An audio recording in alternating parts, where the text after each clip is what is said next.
Meaning of damage.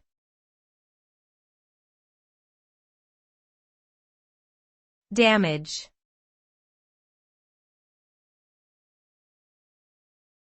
Damage.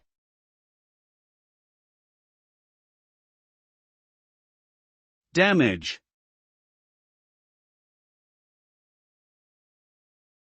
Damage.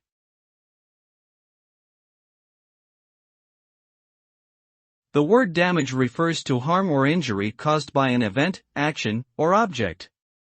It can take many forms, such as physical damage to property or bodily harm to a person.